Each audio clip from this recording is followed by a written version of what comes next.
എല്ലാ കൂട്ടുകാർക്കും ശുഭദിനം നേർന്നുകൊണ്ട് നമുക്ക് സേതുവിന്റെ പല്ലവിയുടെ ഇന്നത്തെ നല്ലൊരു വിശേഷം കേട്ടാലോ. അങ്ങനെ ഇന്നത്തെ വിശേഷത്തില് സ്വാതി ഇന്ദ്രന്റെ ആ കൂടാരത്തിൽ വെച്ച് പതുക്കെ കണ്ണു തുറക്കുവാണ്.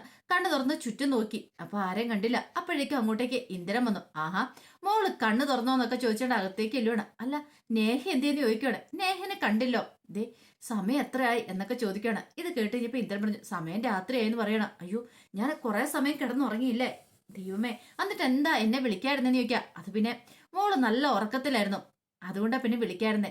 നേഹയോട് ഞാൻ പിന്നെ പറഞ്ഞു പോയിക്കോളാൻ പറഞ്ഞു പറയണം. ഇത് കേട്ടപ്പം സ്വാതിക്കൊരു ഞെട്ടല്. സ്വാതി പറഞ്ഞ പെട്ടെന്ന് പോട്ടെ, വീട്ടിൽ എന്നെ ഇപ്പൊ അന്വേഷിക്കുന്നുണ്ടായിരിക്കും എന്ന് പറയണം. ഇത് കേട്ടപ്പോ ഇന്ദ്രൻ പറഞ്ഞു, അതെ സ്വാതി, നീ എന്തിനാ ഇങ്ങനെ പേടിക്കണമെന്ന് ചോദിക്കാം. അത് പിന്നെ വീട്ടിൽ താമസിച്ചുണ്ടോ വഴക്ക് പറയുമെന്ന് പറയാം. എന്തിന്? ഞാൻ കരുതി നീ ഒരു മുതിർന്ന കുട്ടിയായി കാണുന്ന, പക്ഷേങ്കില് ഇപ്പോഴും നീ എന്താ കുഞ്ഞു വച്ചാന്നാണ് നിന്റെ വിചാരം. നീ പ്രായപൂർത്തിയായ ഒരു പെൺകുട്ടിയല്ലേ, നിനക്ക് സ്വയം തീരുമാനങ്ങൾ എടുക്കാനൊക്കെ അറിയാൻ മേലേ. അതെ, വീട്ടുകാരെ ഇനി വീട്ടുകാർ പറയുന്ന കേട്ട് കിടക്കാനാണോ? അതൊന്നും അല്ല, നിനക്ക് നിന്റേതായ തീരുമാനങ്ങളൊക്കെ ഉണ്ട്. നീ വേണം ഇനി നിന്റേതായ തീരുമാനങ്ങളൊക്കെ എടുക്കാനായിട്ട്. അവിടെ വീട്ടുകാർക്കൊന്നും ഒരു പ്രസക്തി ഇല്ലെന്ന് പറയണം. ആ സമയം സ്വാതിയുടെ കെട്ടുവിട്ടിട്ടുണ്ടായിരുന്നില്ലേ ശരിക്കും. സ്വാതി ഇങ്ങനെ ഒരുമാതിരി ഇങ്ങനെ നിൽക്കുകയാണ്. സ്വാതി ഇങ്ങനെ ആലോചിക്കുവാണ്, ഇന്ദ്രൻ പറയുന്നല്ല ശരിയാണല്ലോ എന്ന്. പിന്നീട് ഇന്ദ്രൻ പറഞ്ഞു, അല്ലെങ്കിൽ തന്നെ ഇത്ര സമയം ഇവിടെ ഉണ്ടായിരുന്നു, ഞാൻ നിന്നെ എന്തെങ്കിലും ചെയ്തോ? ഇല്ലല്ലോ. വേണമെങ്കിൽ എനിക്ക് എന്ത് വേണമെങ്കിലും ചെയ്യായിരുന്നു, നീ അതുപോലെയായിരുന്നു കിടന്നേ. പക്ഷെ ഞാൻ ഒന്നും ചെയ്തില്ല. അതാണ് ഇന്ദ്രൻ. ഇന്ദ്രന്റെ മനസ്സ് അങ്ങനെയാന്ന് പറയണം. നമുക്ക് ഇനിയും കൂടണ്ടേ? നീ വീട്ടിൽ പോയി വീട് അടച്ചിരുന്നിട്ടുണ്ടെങ്കിൽ എങ്ങനെയാ അതൊക്കെ ശരിയാവുന്നേ? നീ എന്നോടൊപ്പം കൂടണം, നമുക്ക് അങ്ങോട്ട് എൻജോയ് ചെയ്യാന്നേ. നമുക്ക് ഒരു ജീവിതമല്ലേ ഉള്ളൂ, അത് നമ്മൾ എൻജോയ് ചെയ്ത് വേണ്ട ജീവിക്കാനായിട്ട്. അതിനും അതല്ലാതെ വെറുതെ ഇങ്ങനെ ഓരോന്നൊക്കെ ഓർത്ത് കാലം കഴിച്ച് കൂട്ടേണ്ട കാര്യമുണ്ടോ സ്വാതി? നമുക്ക് എൻജോയ് ചെയ്യാം. നീ ഒരു കാര്യം ചെയ്യ, ഇതും കൂടെ അങ്ങോട്ട് കഴിക്കാൻ പറഞ്ഞോണ്ട് ഇന്ദ്രൻ എന്ത് ഒരു ഗുളിക അങ്ങോട്ട് എടുത്ത് കൊടുക്കുകയാണ്. സ്വാതി അത് വാങ്ങിക്കാനായിട്ട് അങ്ങ് തുടങ്ങുമ്പോഴത്തേനും പല്ലവി വന്നിട്ട് പെട്ടെന്ന് അങ്ങ് തട്ടിത്തെറിപ്പിക്കുകയാണത്. പിന്നീട് സ്വാതിനെ നോക്കിയിട്ട് വാ സ്വാതി എന്ന് പറയണം. നിങ്ങൾ എന്തിനാ ഇങ്ങോട്ടേക്ക് വന്നേന്ന് ചോദിക്കണം. ഇത് ചോദിച്ചു കഴിഞ്ഞപ്പോ ഒറ്റ അടിയായിരുന്നു സ്വാതിയുടെ കർണം തീർത്ത്. എന്തിനാ വന്നേന്ന് നിനക്ക് അറിയണോ അല്ലേന്ന് ചോദിക്കുകയാണ്. ഇത് കേട്ടപ്പോ ഇന്ദ്രൻ, അയ്യോ സ്വാതി മോളെ തല്ലിയോ? എനിക്ക് അപ്പോഴേ അറിയായിരുന്നു ഇവളിങ്ങോട്ട് കേറി വരുമെന്ന്. ഓ, മോളെ നല്ല നടത്തിന് വേണ്ടിയിട്ട് കൊണ്ടുപോകാനായിട്ട് വന്നായിരിക്കും എന്ന് പറയണം. ഇത് കേട്ടതും പല്ലവിക്ക് നല്ല ദേഷ്യം വന്നു. പല്ലവി പറഞ്ഞു, ദേ ഇന്ദ്ര, ഒരക്ഷരം പോലും നീ മിണ്ടല്ലെന്ന് പറയണം. ഞാൻ മിണ്ടാതെ പിന്നെ ആരാ മിണ്ടതെന്നൊക്കെ ചോദിച്ചുകൊണ്ട് ഇന്ദ്രനെ ഇങ്ങനെ നിൽക്കുവാണ്. ഈ സമയത്ത് സ്വാതിയുടെ കയ്യെ പിടിച്ചിട്ട് പറഞ്ഞു, വാ സ്വാതി പോവാന്ന് പറയണം. അതൊക്കെ പറയാൻ നിങ്ങൾ ആരാന്ന് ചോദിക്കണം. എനിക്ക് ഇഷ്ടമുള്ള പോലെ ഞാൻ നിൽക്കും, ഞാൻ വരുന്നില്ല എന്ന് പറയണം. ദേ സ്വാതി, അവിടെ നിന്നെ എല്ലാരും കൂടെ കാത്തിരിക്കുക, ആ ഒരു വിചാരം നിനക്ക് വേണം. നീ ഇവിടെ നിന്നിട്ടുണ്ടെങ്കിൽ ശരിയാകത്തില്ല, വരാൻ പറയണം. ദേ അതൊക്കെ ചോദിക്കാൻ നിങ്ങൾക്ക് എന്താ അവകാശം? എന്റെ കയ്യിൽ നിന്ന് വിടാൻ പറയണം. ഞാനാരും നിനക്ക് മനസ്സിലായില്ലേ? ഞാൻ നിന്റെ ടീച്ചറാന്ന് പറയണം. നിന്നെ ഉപദേശം നേരെയാക്കാനും നന്നാക്കാനുള്ള കടമയും കടപ്പാടും എനിക്കുണ്ടെന്ന് പറയണം. ഒരു ടീച്ചർ വന്നിരിക്കുന്നു, എന്റെ കാര്യം നിങ്ങൾ നോക്കണ്ടെന്ന് പറയണം. നോക്കണം വേണ്ടെന്ന് ഞാൻ തീരുമാനിക്കും. ഇങ്ങോട്ട് വാടിയെന്ന് പറഞ്ഞിട്ട് വലിച്ചോണ്ട് അങ്ങോട്ട് പോവാണ്. ഇന്ദ്രൻ സ്വാതി, നമുക്ക് വീണ്ടും കാണണം കേട്ടോ. ദേ നിന്റെ കവിളത്ത് തല്ലിയില്ലേ, സാരമൊന്നുമില്ല ഡിയർ, അതൊക്കെ ശരിയാവും. ഇനിയും പറഞ്ഞോട്ടോ എന്ന് പറയാണ്. ആ കവിളത്തൊക്കെ സ്വാതിയുടെ ഇന്ദ്രനെ തൊടുന്നുണ്ട് കഴിഞ്ഞപ്പോഴത്തേനും പല്ലവിക്കാൻ കൂടെ ദേഷ്യം ഇരച്ചു കയറി. പക്ഷെ ഇവിടെ ബുദ്ധി പ്രയോഗിക്കുന്നത് നല്ലതെന്ന് തോന്നി. എത്രയും പെട്ടെന്ന് സ്വാധീനം കൊണ്ട് ഈ കുടിക്കുന്നൊന്ന് രക്ഷപ്പെടണം എന്ന് കരുതിയിട്ട് സ്വാതിയുടെ കൈയും പിടിച്ചോണ്ട് അങ്ങോട്ട് പോവാണ്. പുറത്തേക്ക് ഇറങ്ങി കഴിഞ്ഞപ്പോൾ ചോദിച്ചു, എന്താ സ്വാതി, നീ എന്താ ഇങ്ങനെയായി തീർന്നേ? ഒരു കാര്യം ഞാൻ പറഞ്ഞേക്കാം, എല്ലാരും വീട്ടിൽ കാത്തിരിക്കുക. അവിടെ ചെന്ന് കഴിയുമ്പോൾ ഇതൊന്നും ആരും അറിയാനായിട്ട് പാടില്ല. അറിയാലോ, നീ കമ്പനി സ്റ്റഡിക്ക് പോയി, അത്രയും മാത്രം അറിയാനായിട്ട് പാടുള്ളൂ എന്ന് പറയണം. ഈ സമയം പൂർണിമ കാത്തിരിക്കുവാണ്. ഇതുവരെയായിട്ട് സ്വാതി വന്നിട്ടില്ല. ഋതുണ്ട്, അച്ചു ശ്രീഹരിയുണ്ട്. ഈ സമയം ഋതു പറഞ്ഞു, അമ്മേ ഇതുവരെയായിട്ട് സ്വാതിനെ കണ്ടില്ലോ എന്ന് പറയണം. അപ്പോഴേക്ക് ശ്രീഹരി പറഞ്ഞു, വേണം ഞാൻ അന്വേഷിച്ചു പോകാന്ന് പറയണം. വേണ്ട, ആരും അന്വേഷിച്ചൊന്നും പോകണ്ടെന്ന് പൂർണിമ പറയാം. പല്ലവി പോയിട്ടുണ്ടല്ലോ, അവള് പോയിട്ട് വരട്ടെ എന്ന് പറയാം. അപ്പോഴേക്കും പല്ലവിയും സ്വാതിയും കൂടെ അങ്ങോട്ടേക്ക് വന്നു. ഈ സമയം ബേബി ചേച്ചിയും കൂടെ അങ്ങോട്ടേക്ക് വരുവാണ്. സ്വാതി ഇങ്ങനെ ഒരുമാതിരി ആടിയാടിയൊക്കെയാ വരുന്നേ. സ്വാതിനെ അങ്ങോട്ട് പിടിച്ചോണ്ട് അങ്ങോട്ട് പൂർണിമയുടെ മുന്നിലേക്ക് നിർത്തി. പൂർണിമ വെച്ചു, അല്ല സ്വാതി, നീ ഇത് എവിടെ പോയതായിരുന്നു? നിനക്കൊന്നും വിളിച്ചു പറഞ്ഞു ഇവിടെ എന്നൊക്കെ ചോദിക്കാം. അത് പിന്നെ പെട്ടെന്ന് തന്നെ പല്ലവി ഏർപ്പെടുന്നു. അത് പിന്നെ കമ്പനി സ്റ്റഡി ആയിരുന്നു അമ്മയെന്ന് പറയണം. എന്ത് ചെയ്യാനാ, ആ നിരഞ്ജനയുടെ ഒരു കാര്യം, നിരഞ്ജനയുടെ വീട്ടിൽ വെച്ച് കമ്പനി സ്റ്റഡി നടത്തിക്കൊണ്ടിരിക്കുവായിരുന്നു പറയണം. എങ്കിൽ പിന്നെ ഇവൾക്കൊന്ന് വിളിച്ചു പറഞ്ഞു കൂടെന്ന് ചോദിക്കാം. അത് പിന്നെ വിളിച്ചു പറയാനായിട്ട് ഇവളുടെ ഫോണ് സ്വിച്ച് ഓഫ് ആയിപ്പോയി, ഫോണിനകത്ത് ചാർജ് ഇല്ലായിരുന്നു പറയണം. അത് കേട്ട് കഴിഞ്ഞപ്പോഴത്തേനും എല്ലാവരും സ്വാധീനെ നോക്കണം. സ്വാധീന നിപ്പും മട്ടും കണ്ടാ കഴിഞ്ഞപ്പോഴത്തേനും അച്ഛനും ശ്രീഹരിക്കും ഒരു പന്തിയോട് തോന്നി. അതുപോലെ തന്നെ ബേബി ചേച്ചിക്കും. സ്വാതി ഇങ്ങനെ നിൽക്കുകയാണ്. നീ എന്താ ഒരുമാതിരി ഇരിക്കണമെന്ന് ചോദിക്കും. അത് കേട്ടപ്പം പെട്ടെന്ന് തന്നെ പല്ലി പറഞ്ഞു. അത് പിന്നെ രാവിലെ തൊട്ട് ഒരേ ഇരിപ്പുള്ള പഠിത്തമല്ലായിരുന്നോ, കുറെ പോർഷൻ അവർ കവർ ചെയ്തു, അതുകൊണ്ടാണ് അങ്ങനെ ഇരുന്ന് മടുത്തുപോയി, അതുകൊണ്ടാന്ന് പറയണം. ഒരു കാര്യം ചെയ്തു സ്വാതി, നീ പോയി കുറച്ചേരം റെസ്റ്റ് എടുക്കുക, പോയി കിടക്കാൻ പറയണം. അപ്പോഴേക്കും പൂർണ്ണിമ പറഞ്ഞു, അതെങ്ങനെ ശരിയാവും, കിടക്കാൻ പോയിട്ടുണ്ടെങ്കിൽ അവൾക്ക് ഫുഡ് കഴിക്കണ്ടേ, അവള് ഫുഡ് കഴിച്ചിട്ട് പോയാൽ മതി എന്ന് പറയണം. ഇത് കേട്ടപ്പോൾ പല്ലവിക്ക് മനസ്സിലായി, ഫുഡ് കഴിക്കാൻ പോയിട്ടുണ്ടെ എല്ലാം കുളമാവും, ഇവളുടെ കള്ളത്തരം എല്ലാം പിടിക്കപ്പെടും. പെട്ടെന്ന് പറഞ്ഞു, അതെ അവള് നിരഞ്ജനയുടെ വീട്ടിൽ നിന്ന് ഫുഡ് കഴിച്ചിട്ടുണ്ടായിരുന്നു പറയാണ്. അവിടുന്ന് ഫുഡ് കഴിച്ചോ? അതെ, എനിക്കൊരു ജ്യൂസ് തന്നായിരുന്നു, ഞാനത് കുടിച്ചായിരുന്നു പറയണം. നീ ഇപ്പോൾ റെസ്റ്റ് എടുത്താളാൻ പറയണം. അങ്ങനെ സ്വാതി സ്റ്റെയർ കേസ് കയറാനായിട്ട് അങ്ങോട്ട് പോയിക്കുമ്പോൾ സ്വാതി പെട്ടെന്ന് വീഴാൻ തുടങ്ങുവാണ് വേച്ച്. പെട്ടെന്ന് ആ സ്റ്റെയർ കേസിലേക്ക് ഓമണിയിലേക്ക് കയറി പിടിച്ചു. ഇത് കണ്ടു കഴിഞ്ഞപ്പോൾ വേവിച്ചേച്ചി കാര്യങ്ങളൊക്കെ മനസ്സിലായി, സ്വാതി നല്ല ഫിറ്റാന്നുള്ള കാര്യത്തിൽ. ഈ സമയം അച്ചുവും ശ്രീകയും പരസ്പരം നോക്കണം, അവർക്കും ചില സംശയങ്ങളൊക്കെ ഉണ്ടാവുകയാണ്. പിന്നീട് പൂർണിമ അങ്ങോട്ടേക്ക് കയറി പോവാണ്. പൂർണിമ അങ്ങോട്ടേക്ക് കയറി പോണ സമയത്ത് പല്ലവി ഇങ്ങനെ നോക്കണം. പല്ലവി എന്ത് ചെയ്യണമെന്ന് അറിയത്തില്ലാതെ ഇങ്ങനെ നിൽക്കും, ഒരു നിമിഷം നിൽക്കുകയാണ്. ഈ സമയം ശ്രീഹരിക്കും അച്ഛനും ഒക്കെ എന്തൊക്കെയോ ഒരു സംശയങ്ങളൊക്കെ തോന്നി.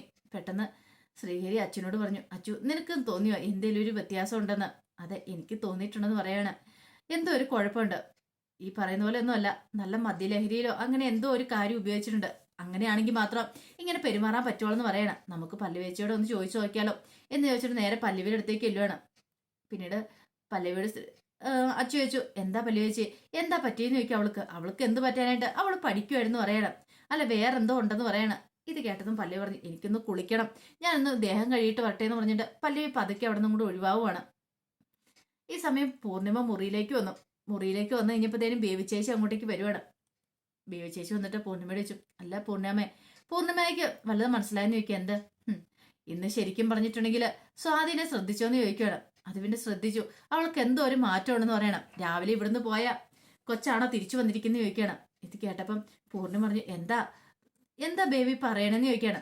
അതെ നമ്മൾ ഉദ്ദേശിക്കുന്ന പോലെ ഒന്നുമല്ല കാര്യങ്ങള്, സ്വാതി മോള് നശിച്ചോണ്ടിരിക്കുക, ഇപ്പോഴേ ഉദ്ദേശം നേരെ ആക്കിയില്ലെങ്കിൽ കാര്യങ്ങളൊന്നും ശരിയാകത്തില്ലെന്ന് പറയണം. അവള് നശിച്ചോണ്ടിരിക്കുകയെന്ന് എനിക്കൊന്നും മനസ്സിലായില്ല. ഇപ്പൊ തന്നെ കണ്ടില്ലേ, വന്ന് 4 കാലരാ വന്നിരിക്കുന്നേ, ഒന്നുകിൽ മദ്യപിച്ചിട്ടുണ്ട് അല്ലെങ്കിൽ അതുപോലെ എന്തോ ഒന്ന് കഴിച്ചിട്ടുണ്ട്.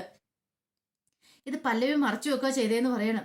സത്യമാണ് ബേബി പറയണേ, എന്റെ മോൾ അങ്ങനെ ചെയ്യുമെന്ന് എനിക്ക് വിശ്വസിക്കാൻ പറ്റുന്നില്ലെന്ന് പറയണം. സത്യവാ, ഇനി അല്ലെങ്കിൽ ഒരു കാര്യം ചെയ്യും, പല്ലവിയോട് തന്നെ ചോദിച്ചു നോക്ക്, പല്ലവി അപ്പൊ സത്യം പറയുമെന്ന് പറയാം. ഇത് കേട്ട പാതി കേൾക്കാത്ത പാതി പൂർണിമ നേരെ പല്ലവിനെ കാണാനായിട്ട് അങ്ങോട്ട് ചെല്ലുവാണ്. ചെന്നിട്ട് താഴെ ഹാളെ വന്നിട്ട് പൂർണിമ പല്ലവിനെ വിളിക്കണം. പല്ലവി എന്നും പറഞ്ഞിട്ട് അപ്പൊ പല്ലവി ഇറങ്ങി വന്നു. എന്താ പൂർണിമ, എന്താ കാര്യം എന്താന്ന് ചോദിക്കുക. നീ ഇങ്ങോട്ട് വരാൻ പറയണം.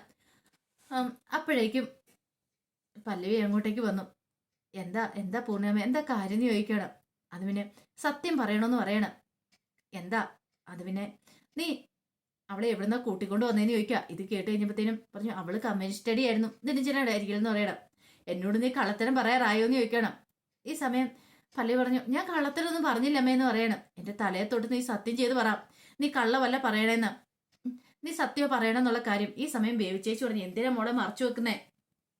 പൂർണ്ണമ്മ അമ്മയല്ലേ, അമ്മയോട് മറച്ചു വെക്കേണ്ട കാര്യമില്ല, മക്കൾ എന്തെങ്കിലും തെറ്റ് ചെയ്തിട്ടുണ്ടെങ്കിൽ അത് തിരുത്തേണ്ട അമ്മയല്ലേ, അമ്മയുടെ കടമയല്ലേ എന്ന് ചോദിക്കും. പിന്നീട് പൂർണ്ണം പറഞ്ഞു, അതെ എന്തും നേരിടാൻ തയ്യാറായിട്ടാ ഞാനിവിടെ നിൽക്കുന്നത്, എത്ര വലിയ ഇതാണെങ്കിലും പ്രശ്നമാണെങ്കിലും എത്ര വലിയ കേൾക്കാൻ പാടില്ലാത്താണെങ്കിലും കേൾക്കാൻ തയ്യാറായിട്ടാ ഞാനിവിടെ നിൽക്കണേ, അതുകൊണ്ട് സത്യം പറ, എന്താ സംഭവിച്ചതെന്ന് ചോദിക്കണം. അവസാനം പല്ലവിക്ക് ഒളിപ്പിച്ചു വെക്കാണ്ട് സാധിച്ചില്ല. പല്ലവി പറഞ്ഞു, അത് പിന്നെ അവളാ ഇന്ദ്രന്റെ കൂടെയായിരുന്നു പറയണേ. ഇന്ദ്രന്റെ കൂടെയാ? അതേമ്മേ, അമ്മ അപ്പൊ അവളെ വഴക്കൊന്നും പറയാൻ പോണ്ട, ഭാഗ്യം കൊണ്ട് അവള് രക്ഷപ്പെട്ടത്, ഒന്നും സംഭവിക്കാതെ അവിടെ തിരിച്ചു വരാനായിട്ട് സാധിച്ചേ. പക്ഷെ ഇത് ഇനി തുടർന്ന് പോയിട്ടുണ്ടെങ്കിൽ അത് ശരിയാവത്തില്ലെന്ന് പറയണം. ഇത് കേട്ട് കഴിഞ്ഞപ്പോഴത്തേനും വല്ലാത്തൊരവസ്ഥയായിപ്പോയി പൂർണ്ണമിക്ക്. നീ എന്തൊക്കെയാ പറയണെന്ന് ചോദിക്കാം. അതേ അമ്മ ഉദ്ദേശിച്ച പോലെ തന്നെ കാര്യങ്ങളൊക്കെ എന്ന് പറയണം. ഇത് കേട്ടതും വേവച്ചേച്ചി പറഞ്ഞു, ഇപ്പൊ എങ്ങനെയുണ്ട്, ഞാൻ പറഞ്ഞിട്ട് വിശ്വാസമായില്ലോ, ഇപ്പൊ സമാധാനം ആയില്ലേന്ന് ചോദിക്കണം. ഇത് കേട്ട പൂർണ്ണിമ, നിന്ന് ഞാൻ അവളെ ശരിയാക്കൂന്ന് പറയണം. വേണ്ടമ്മേന്നൊക്കെ പറഞ്ഞുകൊണ്ട് പല്ലവി കയറി കയ്യെ പിടിച്ചു. പക്ഷെ പൂർണ്ണിമ വിട്ടില്ല. പൂർണ്ണിമ എന്ത് ചെയ്യണം, ആ കയ്യും വലിച്ചു മാറ്റിയിട്ട് അങ്ങോട്ടേക്ക് ചെന്നിട്ട് സ്വാതിനെ വിളിക്കണം ഇങ്ങോട്ട് ഇറങ്ങി വരാൻ പറഞ്ഞിട്ട്. സ്വാതി ഇങ്ങോട്ട് ഇറങ്ങി വന്നു. അപ്പൊ ഋതുവും അച്ചുവും സേഹരിയൊക്കെ ഇറങ്ങി വരുവാണ്. പിന്നീട് സ്വാതിനെ അടുത്ത് വിളിച്ചിട്ട്, എന്താടി ഇന്നെന്താ സംഭവിച്ചെന്ന് ചോദിക്കണം. നീ എങ്ങോട്ടാ പോയെന്ന് ചോദിക്കാം. അത് പിന്നെ അമ്മയെ ഞാൻ പറഞ്ഞ് തീരുവല്ലോ, ഒറ്റ അടിയായിരുന്നു ആ കർണം തീർത്തങ്ങോട്ട്.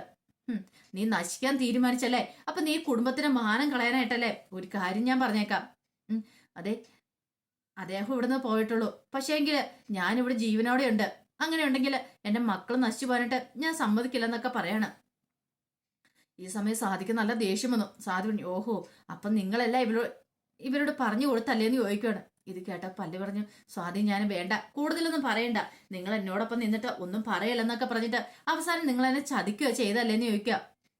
ഹാ, നിങ്ങൾ അത്രയ്ക്കായില്ലേന്ന് ചോദിക്കണം. അല്ല, നിങ്ങൾ ആരാ ഇതൊക്കെ എന്റെ അമ്മയോട് ഒന്ന് പറഞ്ഞു കൊടുക്കാനായിട്ട് എന്ന് ചോദിക്കണം. നാണം ഉണ്ടോ നിങ്ങൾക്ക് ഇവിടെ നിൽക്കാനായിട്ട്? നിങ്ങളുടെ കൂട്ടുകാരൻ ഇറങ്ങിപ്പോയാലോ? അപ്പൊ നിങ്ങൾക്ക് കൂടെ ഇറങ്ങിപ്പോയാലോ എന്തായിരുന്നു കുഴപ്പം? ഉപദേശിച്ച് നന്നാക്കാനായിട്ട് വന്നിരിക്കുന്നു. നാളെ ഉള്ളവരാണ് ഇവിടെ കഴിയില്ല എന്നൊക്കെ പറയണം എന്നും പറഞ്ഞിട്ട് പല്ലുവിനെ ഭയങ്കരമായിട്ട് പറഞ്ഞോണ്ടിരിക്കുക. ഈ സമയത്ത് അത് ഇഷ്ടപ്പെട്ടില്ല പൂർണ്ണിമയ്ക്ക്. പൂർണ്ണിമ വന്നിട്ട് ഓരനോട് അവളുടെ കർണത്തിനിട്ട് കൊടുത്തു. എന്നിട്ട് ചോദിച്ചു, നീ എന്താടി പറഞ്ഞ പല്ലുവിനെ കുറിച്ച്? ഈ നിൽക്കുന്ന അച്ഛൻ്റെ കല്യാണം നടത്താനായിട്ട് പണം ഉണ്ടാക്കിയത് ആരാന്നറിയാവോ? ഈ നിൽക്കുന്ന പല്ലവിയാ. അതൊക്കെ നിനക്കൊക്കെ ഓർമ്മ വേണമെന്ന് പറയാം. ഈ കുടുംബത്തിന് വേണ്ടിയിട്ട് അവള് കുറെ കഷ്ടപ്പെട്ടിട്ടുണ്ട്, ഇപ്പൊ കഷ്ടപ്പെട്ടുകൊണ്ടിരിക്കുന്നുണ്ട്. നിന്നെ പോലുള്ള ഒരുത്തേരെ പിടിച്ചോണ്ട് വന്ന് ഇവിടെ കൊണ്ട് നാക്കി ഒരു പോറല് പോലും ഏൽപ്പിക്കാതെ അവളോട് നീ നന്ദി വാക്കാ പറയണ്ടേ.